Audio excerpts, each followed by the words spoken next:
You know, I got all set up to record everything, and then I forgot. There we go. We got a little bit of extra light here. Hey, what's going on, everyone? It's me, Mr. Mario, and I will say, this is not the Xbox 360 related video that I was thinking of making. And this is also not the Xbox 360 video that I was thinking of making for later and like releasing at another point. I don't know what the hell this video is going to be called. Now, if you're not well versed in the world of Xbox 360 modding and stuff, I totally understand. This is, I don't know if it's appropriate to call this a rant, because I don't think this is going to be a rant. I kind of want to catalog what's happened here. And this was originally supposed to be a tutorial, right? And I'm going to be explaining why this is not a tutorial here, and really why I don't think it would be a good idea for this to be a tutorial. So let's get down to basics on this. First of all, and don't worry, I've had a lot of fun doing this. All right, for anybody who does not know, the Xbox 360, especially the modding scene, is near and dear to my heart. It is probably, when it comes to a console is my favorite console, and a big part of that is the modding scene. In fact, it kind of tickles me a little bit that there's a lot of people who watch the channel who have no idea that I closely covered the Xbox 360 modding scene, that I really got my footing on YouTube, like the first 1,000, 2,000, few thousand subscribers, because of Xbox 360 modding. It's really funny to me to see that. So there's a lot of people who just they genuinely ask over the years, hey, you should cover 360 content. Hey, you should cover this. You should talk about this. And I'm like, I have. And for a while, I was like, well, where have you been? But I also have to realize a lot of people haven't been here. I understand. So it's just people haven't seen the backlog, and that's totally understandable. I get that. So I've been delving back into it, and the point for me is the Xbox 360, I always have a lot of fun covering it. I really do. It's that and the PSP. They came out at, I would say pretty awesome points in time in my life, and not like, oh, everything was peaches and rainbows. No, there was a lot of struggle when those systems were coming out and stuff, and a lot of things I had to go through, but it was just, there was a lot of personal growth. There was growth that was even related to that as well too. A lot of just the general technology stuff that I do, because this isn't just a temporary thing for me. All the tech stuff I do, the modding, game systems, video games, and all that, it's not just a little temporary thing or a little space. It's no, that's all stuff that I enjoy, and it kind of seeps its way into different parts of my life. I know the PSP, I've always been into tech, computers in general. I started getting into the PSP scene heavily. I knew about modding before then, but that really elevated what I could do, what I could research, got me into really modding communities and such. The Xbox 360, I was in college at the time. I was really modding that thing, and I had a lot of fun with that. And even it just goes so beyond, oh, I'm soldering things into a game system. It's I learned how to solder because of this game system. I started making a lot more videos. I started making videos regularly in general because of the 360. I started improving my craft kind of because of that as well too. Not this camera, but the camera I had before then, I upgraded because I was using a camcorder, and I was I can't get nice close shots. I want to get a DSLR. My microphone, I was I want to sound better on here. I've met some really awesome people as well too. The point is, it goes so far beyond, oh, I just want to play this imported game. I just want to play an emulator. I just want to put melty solder on board and have fun. No, it goes well beyond that for me. So the point is, whenever there is a big development in the world of the Xbox 360, I get excited. And I'm sure people who have seen my 360 content and coverage can tell as well too, that there's just some level of excitement there that isn't in any other content or any other console that I cover. Not saying that it's, I don't care about the other systems or whatever, but it's just, I feel for me, even my mindset will change a little bit as well too. I swear. It's one thing is, I have jokingly said this, but it's it's half a joke really. The Xbox 360, learning to flash my own DVD drives and all that, ruined my sleep schedule in college, I had a decent sleep schedule at the beginning, and then I was spending a lot of late nights figuring this shit out, wrapping my head around everything, and it ruined my sleep schedule. And I think it still does that because I notice whenever I start working and getting really knee deep in Xbox 360 stuff, I can't even just get knee deep. I just dive into it, and I have a lot of late nights. But it's fun. Even through the frustrations, even through the failures, it's still fun. So one thing I have been covering has been Reset Glitch Hack 3, where it is a chipless version of the Reset Glitch Hack. In case you do not know, the Reset Glitch Hack is a modification you can perform on the Xbox 360 that allows you to boot into a modified NAND, and from there you can play backup games, play imported games, play homebrew, emulators, all that fun stuff. But it's always required a glitch chip, which is similar to a mod chip that is supposed to use timing files in combination with a custom, ECC file that's written to the system that is then supposed to keep resetting it, so to speak, in order to bypass some security checks, and then you're able to boot up a modified OS on there. It's really cool stuff. Using these glitch chips had its own issues because there were so many variations of Reset Glitch Hack, so many variations of these chips. Some were better, some were worse. Like, there'd be a really good chip, and there'd be a successor to it that is not as good. And just all this stuff, wire placements, wire routing, there was a lot to it. Also, because it is a glitch and we are resetting on here, sometimes you can have a system that boots up like that. Actually, not specifically, but InstaBoot is like, if you can boot up your system in 5 seconds, you're good. Other times you have systems that won't work. Other times you have systems that take like 5 minutes to boot. I'm not kidding. I'm going to be all over the place here with this video. Bear with me. Bear with me. I'm going to have timestamps and stuff. Anyways, what happened was Reset Glitch Hack 3 came out. It's awesome. It works on like the moddable Slim, so Corona and trendy motherboards. It's not going to work on Winchester. Don't ask about that. And then it's unstable on fat systems for Jasper, Falcon, and Opus. It has to work on Opus because that's just really a Falcon without the HDMI. The point is on there,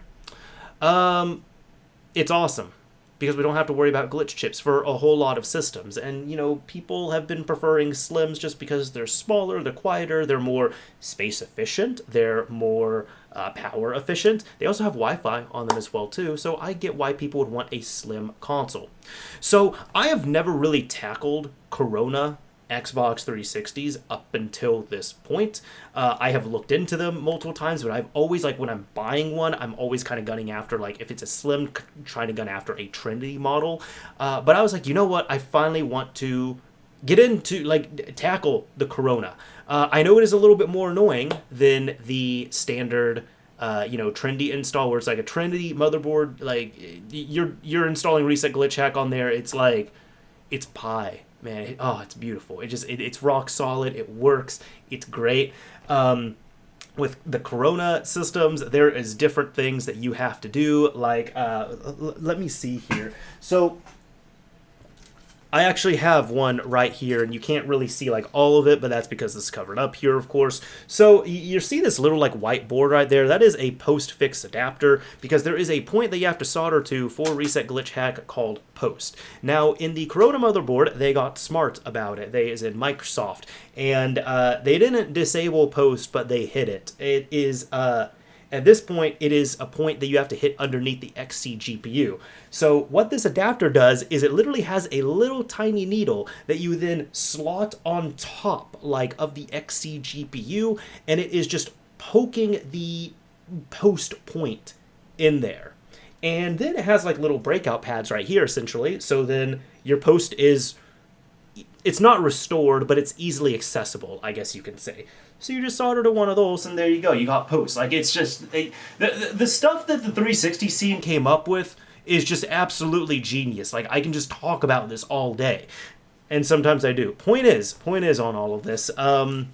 So I started working on a few of these systems. Now, this system right here, I'm going to be honest, this is a 16 megabyte, I don't know which version, but it's one that requires the postfix adapter, and I borked this one. The console is working, and the console can continue to work, but it's not good for Reset Glitch Hack 3 anymore, unfortunately. My fault completely, owning up to it on here. I just didn't spend enough time getting the post point. Was it post? No, it's not post. PLL, that's it. I did not spend enough time getting the PLL point properly exposed, cleanly done. I should have just gone slower and done a better job on it. That's on me. I know this because I've been able to do it before, and I've been able to do it after. But this one, I borked, and I can do another variation of Reset Glitch Hack that requires a glitch chip on this system, and the system does work. If I flash it back to stock firmware, it does work. So the system's not bricked, but unfortunately it just can't take Reset Glitch Hack 3 anymore. Point being on here is that, first of all, I did want to release a Corona Reset Glitch Hack 3 tutorial, and I still plan on doing that. Now, back there, I have a 4GB model, which is all done. It's done up, it's working beautifully, as you can see, it's all good to go. So when it comes to the 4GB version, like, done. Like, we're good. And that was a problem unto itself, right? That was a problem unto itself. How do I say? This one, like I said, I messed up the point. I checked everything else, but I just messed up the point on there. So if I just turn it on with a modified NAND flashed over to it, it will never boot. It just does not boot at all. That one there, the 4 gig, when I got everything, you know, dumped, written, all modified, all that stuff, I pretty much had to find out that, at least on that console, in order to get it to work, I had to disconnect everything. Like, I had to disconnect it from the power. I had to actually pull the, the NAND programmer, like, out of there. I had to disconnect everything, because if I didn't do that between trying to boot it up, it was like the system was just completely bricked. Like, it had, like, absolutely no sign of life to it. It would not, nothing would not turn on, wouldn't even turn on. Like, this system, if you try and install, you know, Reset Glitch Hack 3 modified NAND to it, it won't boot. That one did not turn on at all. And it wasn't like it turned on and off. No, it did not turn on at all. But I found out, like I said, with that one, when I would actually go in, disconnect everything, and then connect it back up to power and HDMI, and I didn't have the program or anything else on there, then it worked just fine, and then we were good. That was definitely a thing to run into. So the point is, on here, I could just drop a 4GB Corona video, but I don't want to do that. I want to do it with the 16 megabyte in there as well too. So I'm on the hunt for another 16 megabyte Corona. So you all, I guess, get a little bit of a behind the scenes preview, I guess. I don't know. Yeah. So, getting into all this here, I decided, hey, you know what? Because I'll do my videos kind of out of order and do a little bit here, a little bit there, and I just have, like, a lot of projects that pile up. I produce a lot more than I release. A lot more. It's bad sometimes. But what happened was, with Reset Glitch Hack 3 on the 4 gig Corona back there, I said, you know what? I want to tackle a drive flashing tutorial for the 16D5S. I've actually done it before. I have a dual NAND Corona V1. It wasn't done by me. It was done by friend Johnny Guns when he was in the modding scene. Geez, like close to 10 years ago. It was my system, had it done up by him. It's a Corona version 1. It actually has a... I don't know what chip it has in there. I don't remember. It's one that's pretty hard to find now. But it has a daemon in there, so it has dual NAND. Horrible boot times. And it's not really his fault. It really isn't. Like, it was just like how the scene was. And even when I sent it to him, like it was incomplete because like the timing files for this particular system and this particular implementation weren't even out yet at that point. So he was telling me, he's like, dude, I got to hold on to your system because like it doesn't have this here. But it takes like 5 minutes to boot up, and half the time it doesn't even boot up. So one of these days, when I'm motivated enough, I will open up and probably just like redo the RGH implementation to more modern day standards. The daemon is still fine, the stock side is fine, but the glitch side is just so damn slow to boot. So that was my Corona experience. Not coronavirus, thankfully, but Corona motherboards. Just never had a good experience with them. Like you're kind of seeing as well here, too. There's so much lead up to this because, my own fault here, but I messed up a point on this. That one, I thought I was bricking half the time. So you're just running into these little issues. And it's like, hey, if you want to get a slim, like a Trinity is pretty nice. I will say, though, with the E that you can see back there, the nice thing about it is that when you're actually using it, it is the quietest Xbox 360. I know MVG did a video about the final 360, and that was like, yeah, respectable, that's cool. Like, it's the quietest one. Although it's not very quiet right now because it is spinning a disc in the drive, and the disc drives are always loud. The slim ones are quieter than the fat ones, but always loud. The point is on here. I decided to try tackling flashing a Lite-On 16 D5S drive, which is big on there. You see, I've actually done it before. I was mentioning my Corona version 1 because since that was Daemon, Dual NAND, Modified, and RGH'd, I already had all the keys that I needed on there. So I said, you know what, let me fully unlock this just to do it. And back in the day, I bought a legit LTU2 PCB and, flashed it, installed it, and it worked pretty well. I maybe ran into like one little issue, but I don't really remember it. Actually, I do. We will talk about it when we get to that point. But the point is, I'm not really going to cut this video. This is very stream of conscious. I've gathered, it's very rarely I do this, but I've gathered that people do like these, so that's nice. But the point is, what happened on that was, I've been asked for years to do a tutorial on it, and in fact, if you look up like LTU2 16D5S, you know what video comes up? Like, no tutorials. It's like videos showing that people can do it, showing the end results, and like the top one is like mine. Not even on my channel, it's on my second channel, because I didn't do a tutorial on it at the time, and I'll get into that. But I flashed it, I showed that I could do it, I made a proof video of it, like, it was all good. So, here's the thing with it, right? Slim drives are already a beast unto themselves, like for drive flashing. And the drive flashing scene for the Xbox 360 was absolutely magical. Like, loved it. It was so cool what was going on and what was happening. And like, even at one point, I could just go on about this. I seriously can. But like, you gotta realize the ingenuity behind when a backup game is made. It's not a one-to-one copy. It's very much a patched copy. It's stealthed. There's a lot that's happening with the drive firmware and the backup that you're running to make it, boot, but also make it live safe and all that fun stuff.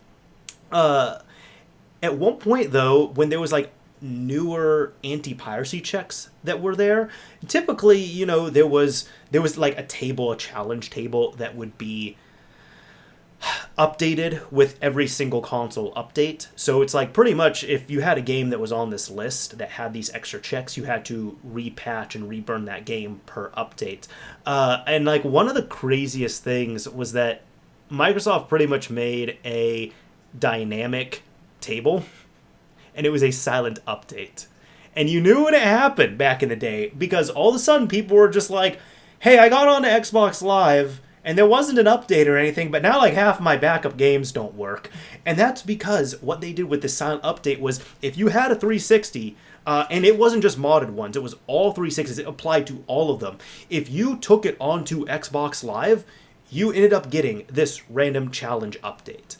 And at that point then, like, you pretty much had to make a game backup specific to your console and patch it and all that stuff, which like the only way you can get that challenge was if you reset glitch the system and get the file out there. So a retail system, you can't do that. The point is then, with the final firmware, it's never happened. Like, there's never been another firmware after this. With the final Light Touch firmware, like Light Touch 3 and I guess Light Touch Ultimate, you can say, they ended up implementing topology data, which was known as the Silver Bullet, where it was pretty much for these games that have... Oh my god, I'm I'm laughing because I'll tell you what's going on in my head. It's like I'm just going on and on and on about this and so stream of conscious on here, but at the same time, I'm like, this is great. I think there's people who do want to hear about this, which if you do, thank you.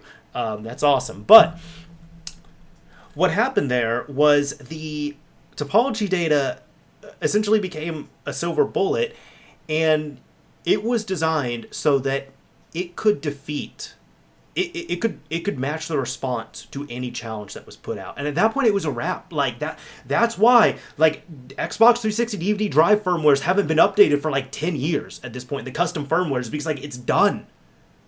It's done. It's truly ingenious. It really is on there. So the point is, the fat drives, those had their own methods of being flashed and such with custom firmware. The slim drives, the initial ones were known that you either had to send a signal to unlock the drive while you were drilling a hole into the chip, while the drive was wired up to your computer and everything. And it is quite literally called the kamikaze hack. I've done it many times. It's very fun to do. It is a little bit... it's a little bit of a challenge. It is scary because it flies against the face of everything you've learned about electronic security, but at the same time, then when you start really doing it, you start challenging yourself, you start having fun with it, because at that point it's like, okay, well, I could do it with a drill. I could do it with a hand drill. Well, can I do it with an X-Acto knife? Can I do it with like an actual drill, like an electric drill? Can I do it with a soldering iron? And in my experience, actually, taking a soldering iron and just like quite literally like digging it in the chip has been my best experience. But you're doing it in order to break a very specific wire inside the chip. That will then allow you to reflash the drive and, unlock it, reflash it, and then lock it back up again. The other one was, I never had anything fancy. It was just like the MXIC. And it was just, there's a trace that you have to scrape away. You have to cut the trace. You have to touch a resistor to it at a specific point that will unlock the drive, and then you relock it, you fix up your trace. That's it. It's interesting, but it's a lot less interesting, admittedly. Point is, you had people who were literally drilling their drives while hooked up to a computer while the drive was running and everything. And many drives did get busted. That's why it was called the kamikaze hack. But then that was the 16D4S. The 16D5S came out, as well as the Hitachi drives, but like I've had never touched a slim Hitachi drive. Never seen one, never touched one. So, point is on those, really because Hitachi just wasn't really touched because it was so rare. For the 16D5S as well as the Hitachi drives, you have to do a reset glitch hack on the system. There's no way to actually dump the drive firmware from the drive itself, at least publicly known. There's no way to reflash the drive as well too with the custom firmware, at least publicly known. So if you open up the D5S drive, you're going to get a little board like this, which is the exact one that I pulled out of mine. And what you can do is you can reset glitch hack your system. You can get the console specific DVD key, and there's a cr.bin file that's recommended to have as well too. I actually think that probably means challenge response.bin. So there's like two files that you need, right? You get those two files. You can then pack them into a custom firmware on your computer using using Jungle Flasher, and then you can flash that to another PCB. Actually, I have one of them right here. Let me grab it real quick. It's there's one installed, but it's quite literally. I'll show you. We're just gonna do this.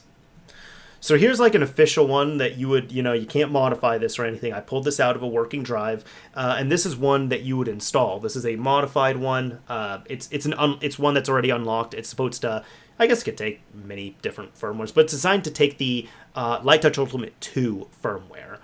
So it was made by Team Executor and then cloned, because this is not an official one. This is a clone one. I do have an official one installed, but I also have clone one installed there as well, and then this clone one in my hand, because that's all you can. They haven't been in production for so long, so you can only buy clones at this point, and they're not as good, admittedly. Like it's better than nothing, absolutely, but just working on this, it's not as good.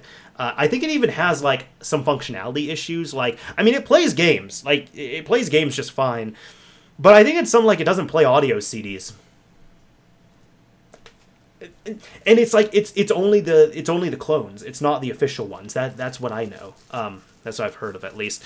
So, what happened on there was I said, you know what? Since I have that system, I've done this before. I want to do a reset glitch. Not reset glitch, but I want to do a drive flashing tutorial for the 16D5S. So I started, setting this up and everything. And the easiest part was like just opening up the DVD drive, desoldering. I'm gonna keep this board out. Why did I put it back in there?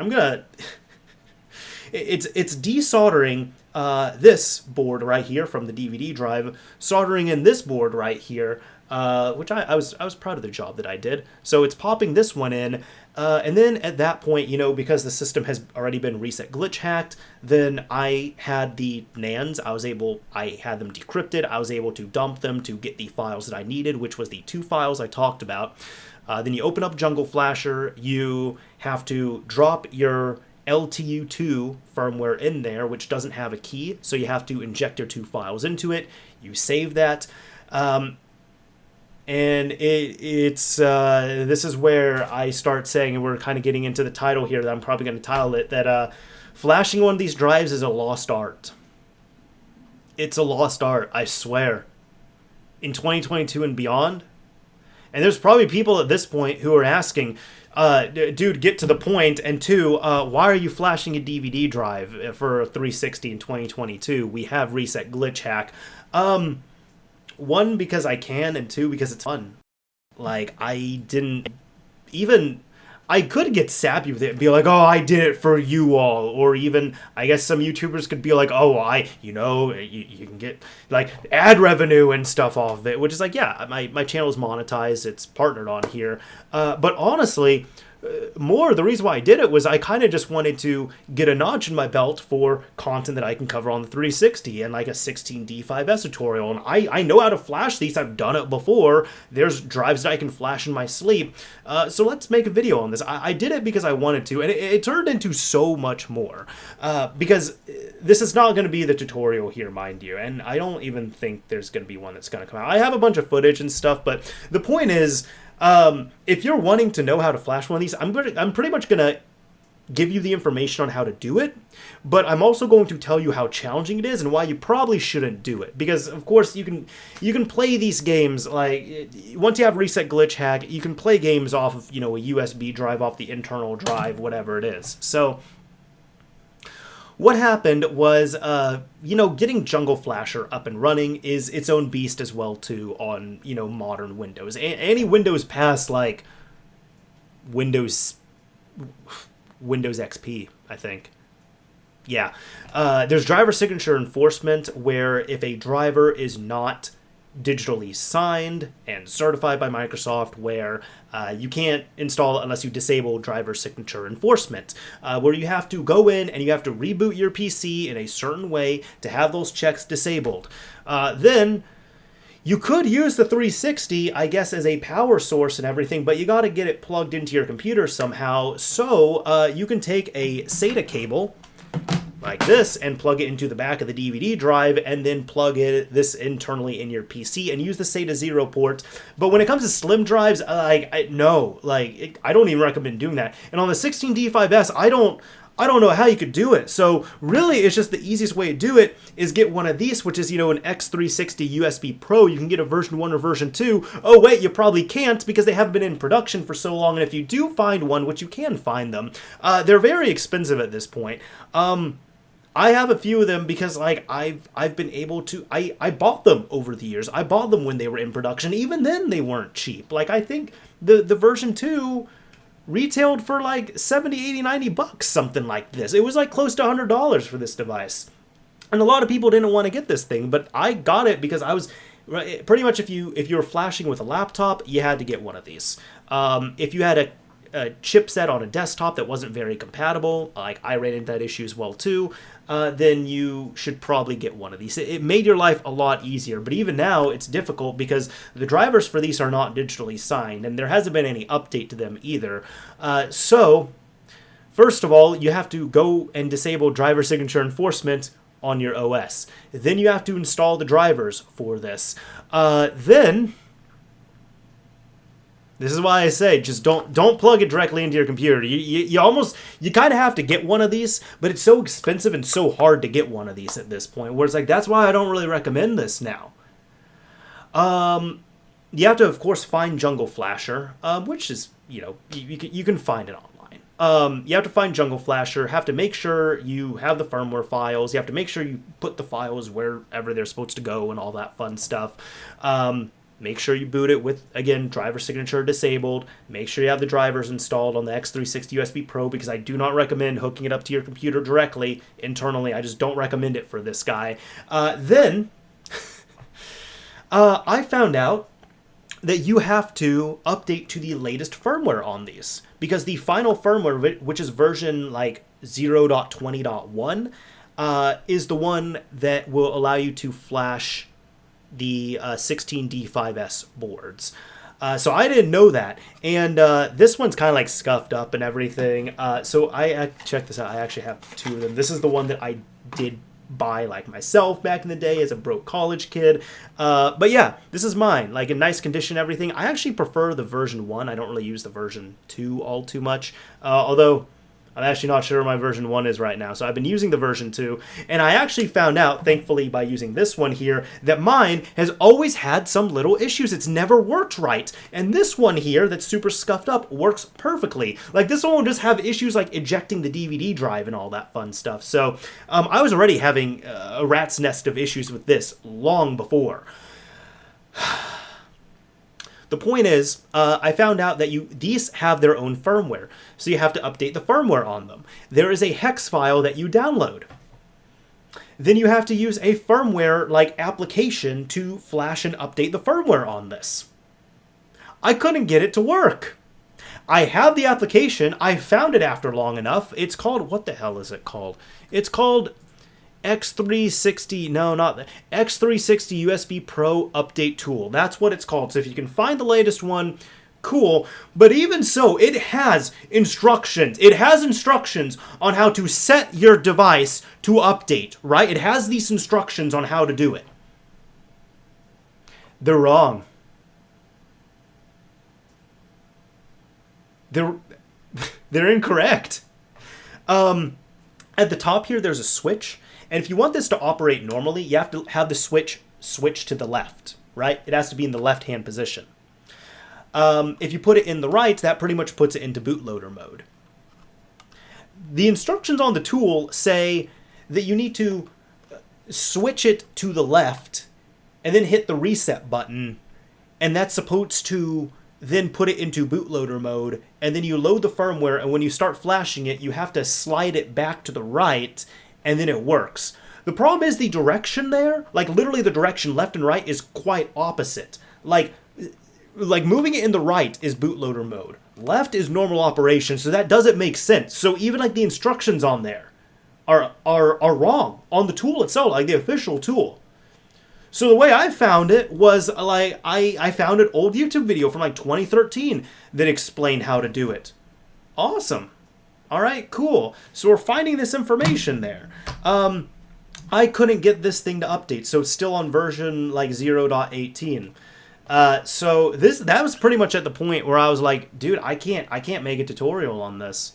Because if I make a tutorial covering this, everyone's just gonna, like, there's gonna be so many comments that are like, I can't get a hold of one of these things. I can't get this to work on my computer. I can't find these downloads. This site's not working. Even if I do find one of these, I can't get the firmware. I myself couldn't get the firmware update tool to work. The way I even had this working is mine is still outdated.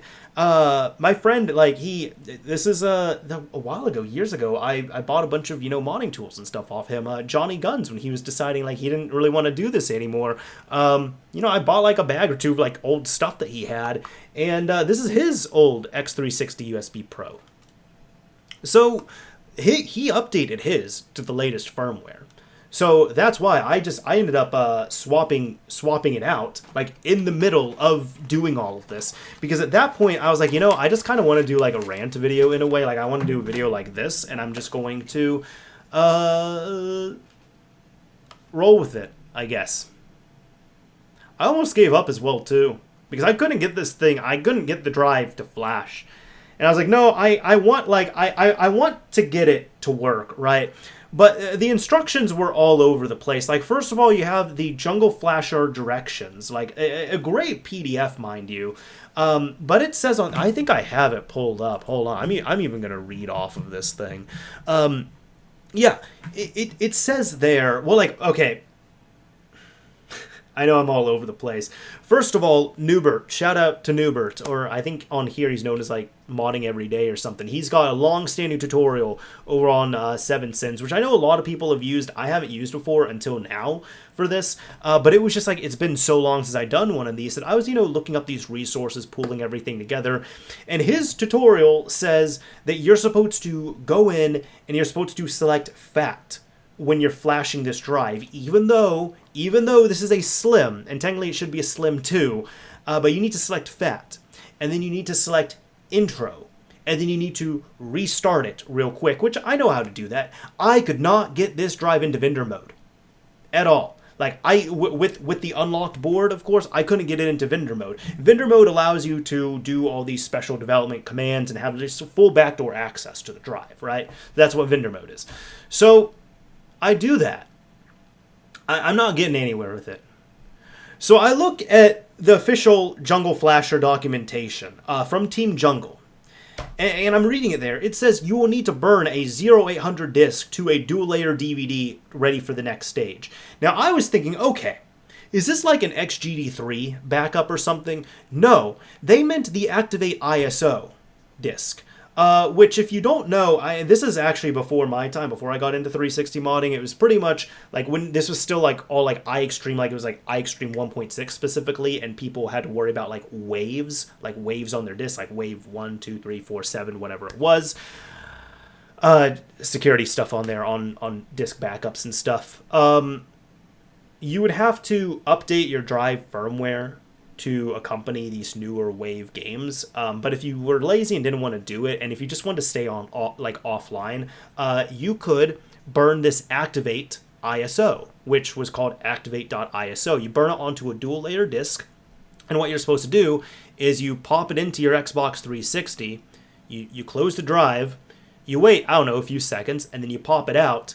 And at that point, it pretty much just does not, the firmware does not check for wave data. At that point, it was not Xbox Live safe at all. But if you just want to play some newer backup games, you didn't want to worry about the firmware being updated and stuff, and you didn't care about ban risks because you're playing offline or whatever, it was fine. But it's also been used to do things like what the hell was it on here?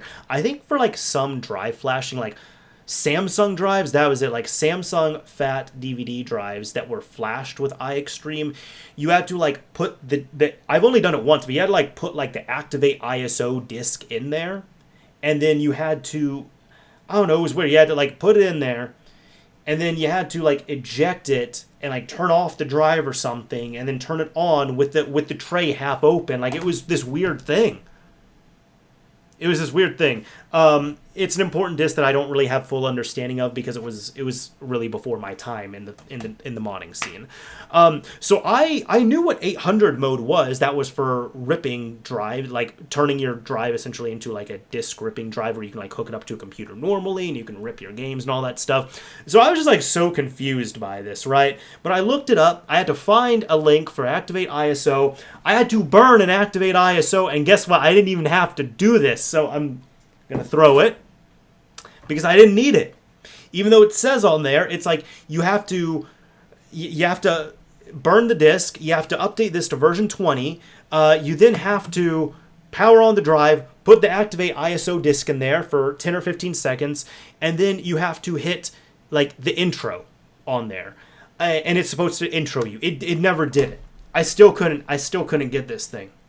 It wasn't until like I found a link on XP Game Saves, which like these are like websites and pages that are like 8, 9, 10, 11, 12 years old now. So it's like stuff that's been copied from one site and moved to another, and there's embedded images that are all broken now, and it's just the formatting is off because these websites and these forms have been updated so many times. So I go on there, and it was written by, who was it? Ubergeek. That was it. Ubergeek ended up writing this guide, and I scrolled to the end, right? and it's talking about how to get the device, like the drive, into vendor mode, which is what I was trying to do. And he mentioned something that like no one else had mentioned on there.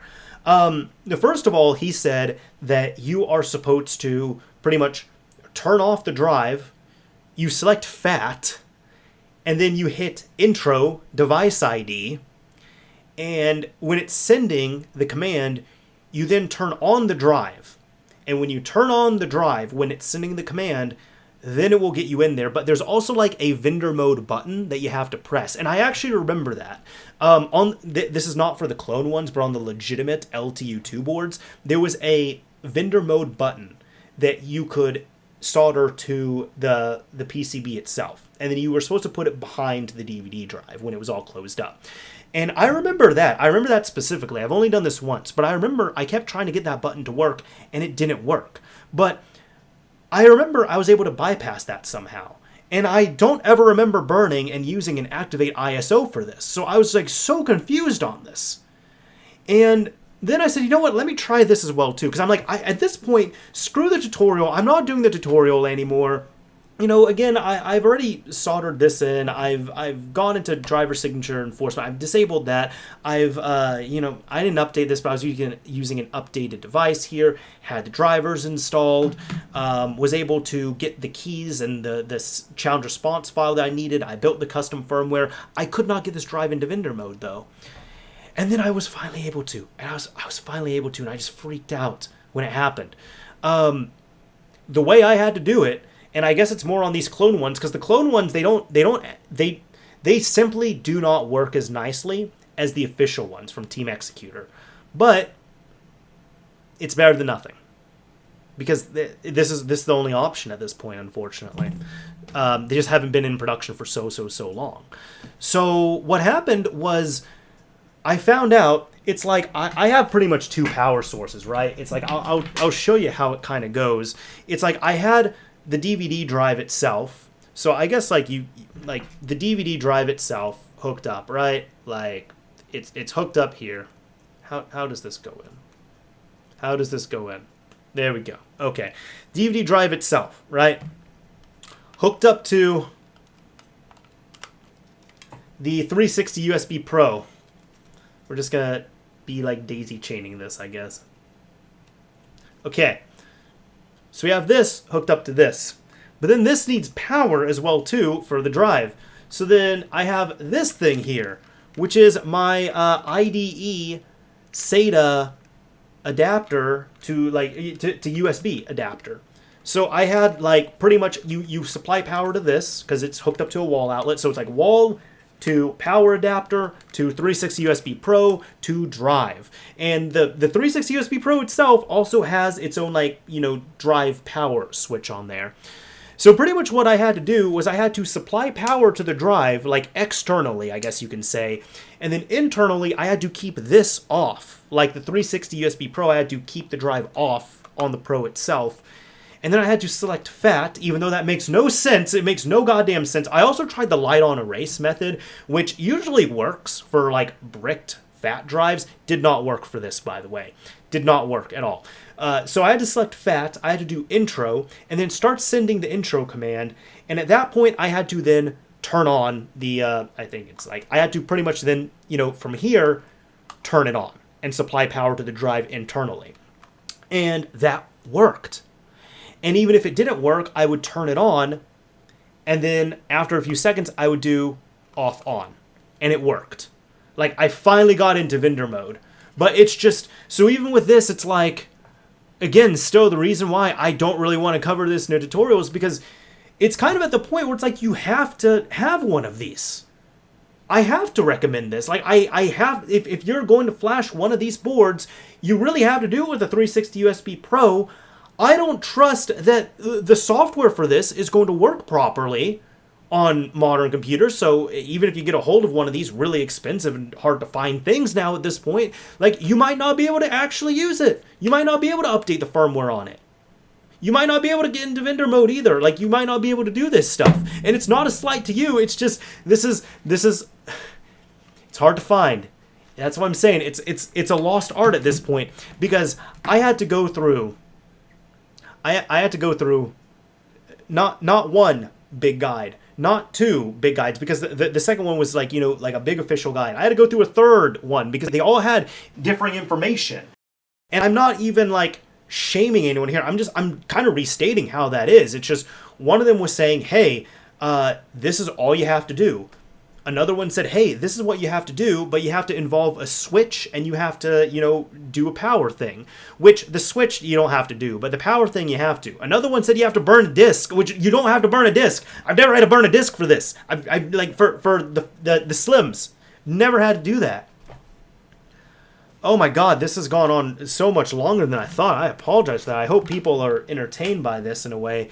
But when it comes down to it, even though I wouldn't recommend flashing a 16D5S, hopefully I'll have video footage in here and stuff. And I've told you all how to do it. And I'm going to have some links down below in the description to like some of these like forum posts and stuff that I found. So hopefully that information is at least out there. But it's just for me in good modern consciousness, I can't make a tutorial and be happy with it, I guess. And that's fine. This actually really threw me back to a lot of stuff back in the day with why I got into this in the first place. This whole endeavor I'm talking about, this is why I started uploading videos regularly on YouTube.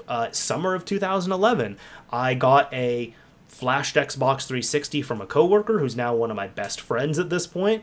And it was on an outdated flash, but I wanted to learn how to back up Xbox 360 games. There was so much information scattered all over the place, outdated videos, not detailed enough stuff, not detailed enough forum posts, a whole lot of outdated stuff, like and just conflicting information. So I spent a few sleepless nights learning how to do it myself, and then I just regurgitated the information on video. I'm like, this is how you do it. These are all the little gotchas. And people seem to like that because they're like, yo, you're actually explaining this stuff. And I'm like, yes, because nobody explained to me. And I had to find, like, for example, hooking your drive up to the SATA 0 port on the motherboard. I found like one post talking about that, and that changed everything for me. I wish I knew that user's name so I could be all like, dude, thank you. You did a lot more than you expected, like than you thought for like everything here. You could almost say it's like life-changing advice. Just say to 0 ports.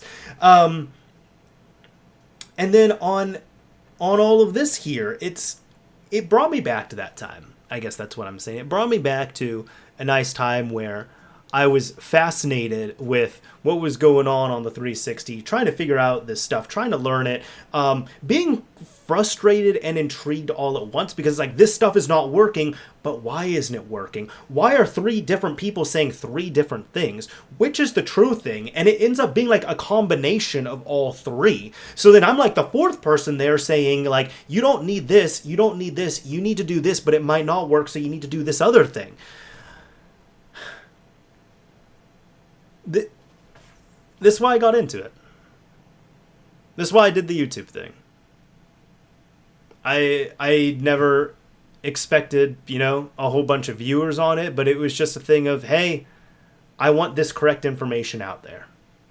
And I'm going to try and explain it in a way that most people can understand it pretty easily.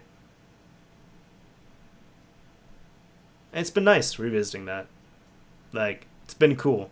It's just, I've done it so many times before, but sometimes it kind of just becomes autopilot. But when you're coming into like a real challenge like this, and it's just like rooted in something that you have so much love for, and just hits you to the core, oh man, it's awesome. It's unlike anything else. It's really cool. So it's been really fun going back to the Xbox 360. Do I recommend flashing a 16D5S? Absolutely not. Why did I do it? Because I wanted to. And because I can. Like, now I can say, like, I can do it. Because I knew I could do it before, but I'm like, how did I do it? But now I know, like, how to actually do it. It requires patience. It requires hardware that you can't really get anymore. It requires software that's probably not going to work properly. It requires updates that probably aren't going to update properly. So at this point, that's why I say, going back to this, hearkening back to, I guess, the supposed title here, that flashing one of these drives is really a lost art, because it's simply not something that can easily be done modern day, even if you track down all of this stuff. Anyways, the it's working back there. I guess you can't really see it. Hold on. I need to plug in the USB. I have one of these, like, apparently, like, these wired 360 controllers are kind of hard to find, but, like, I've had one for a while. So, do I even, I don't know. You know, okay. It's fine. It's, like, I promise it was playing No More Heroes, right? There we go. We're going to see. I didn't have to hook up the controller. Cool thing is that's a Reset Glitch Hack 3 system right there. It's a Xbox 360E. It's a Corona motherboard. The E is the one that it's the Xbox 360 that looks like an original Xbox One VCR model that went on like a liquid slim fast diet and regrets all of its life choices. That's kind of how it looks. But yeah, the cool thing is this is a region-locked Japanese game, No More Heroes. Legitimate, own it and everything. I made a backup a while ago, and if you only flash the DVD drive, you can't... How do I say? If you only flash the DVD drive, you cannot play... It doesn't do region unlocking. The region unlocking is all on the system. But if you if you RGH the system, you pretty much set it to region-free mode. And that's how you're able to play games from any region. Including, you can play No More Heroes. And even, I guess I'll show you all. Like, it's been playing in the background this entire video. I've done like one cut in this video, I guess. I'm thinking. And then, right there. Backup version of it. So, I'm at least happy that I got it working. And, like, to me, that is like a fully done up Xbox 360E, which, you know, for a system I paid like $7.50 for, pretty cool. I was able to reset Glitch Hack 3, so that's going to be in the video for the Corona.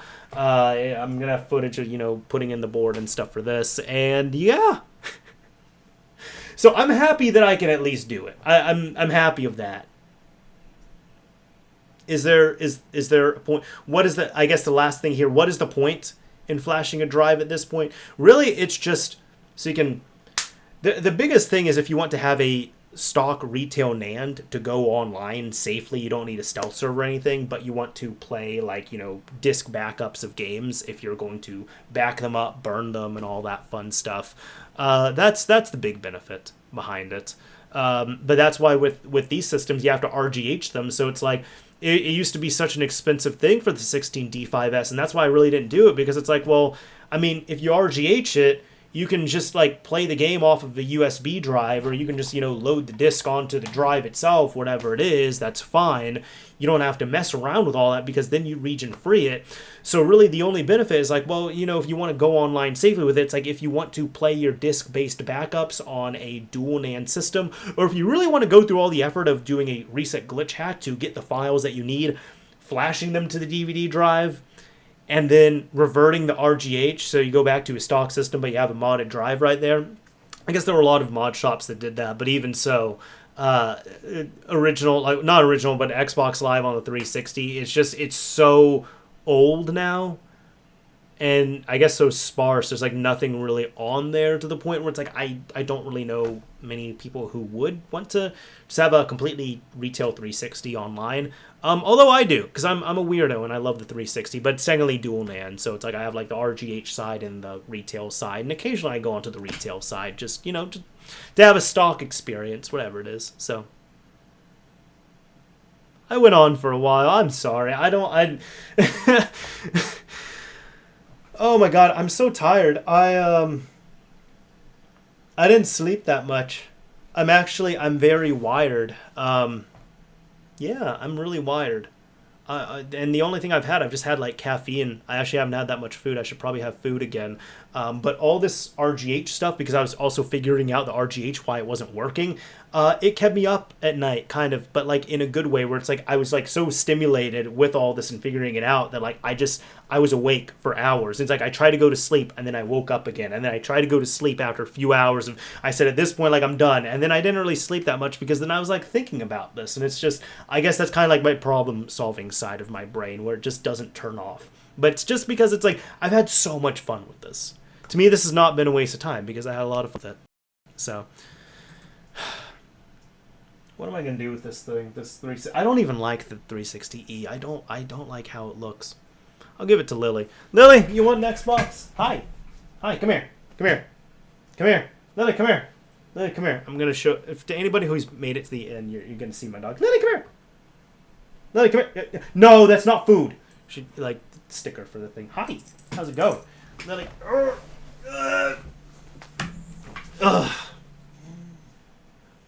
Lily, this is something even you can understand. Xbox modding. Dogs love it, I guess. Alright, you can go.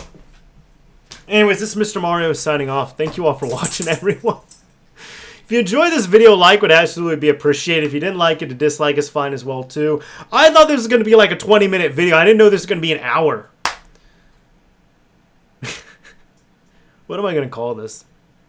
I don't know. We'll figure it out. Only for a taste. The spring vibes, whatever, when until you ever feel it was never real.